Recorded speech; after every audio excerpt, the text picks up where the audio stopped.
பொறுத்த வரைக்கும் ஒரு கிட்னி ப்ராப்ளத்தில் இருக்க நபர்களுக்கு வந்து ஃபேஸ் பண்ணுறது வந்து ஈஸி கிடையாது. ஏன்னா ஒவ்வொரு நாளும் வாரத்தில் ஒரு 3 நாள் வந்து ஒரு நாளைக்கு 4 மணி நேரம் டயாலிசிஸ் பண்ண வேண்டியது இருக்குது.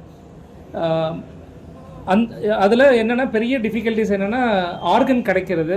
ஆர்கன் கிடைச்சாலும் அதில் உள்ள ஃபெயிலியர் ரேட்டும் இருக்குது. அப்போ நாங்கள் என்ன சொல்லுவோம்னா, ஒரு கிட்னி டிரான்ஸ்பிளான்ட் பேஷண்ட்டுக்கு வந்து ஃபேமிலி சப்போர்ட் ரொம்ப முக்கியம். ஒரு குடும்பம் வந்து அந்த நோயாளியை வந்து காப்பாற்றணும்னு நினைக்கலன்னா அந்த நோயாளி காப்பாற்றப்படவே முடியாது. இங்கே வந்து ஒரு தகப்பனா அவருக்கு ஃபினான்ஷியல் சப்போர்ட்டு, டயாலிசிஸ் கூப்பிட்டுட்டு வர்றது போகிறது அதெல்லாம் பண்ணியிருக்காரு. அதை மீறி ஒரு தகப்பனா ஒரு கிட்னியை கொடுத்துருக்காரு. எங்கள் டீமுக்கு என்ன சந்தோஷம்னா, குறுகிய காலத்தில் ஆப்ரேட் பண்ணி ஒரு 4வது நாள் டோனார் டிஸ்சார்ஜ் பண்ணப்பட்டது. ரெசிபியன்ட் வந்து 5வது நாள் டிஸ்சார்ஜ் பண்ணுறோம். இது வந்து எங்களுக்கு ரொம்ப ஹாப்பி. இந்த ஹாப்பினஸை வந்து ஆஸ் அ டீம் லீடராக என்டையர் டீமுக்கு நான் கொடுக்க கடமைப்பட்டிருக்கேன்.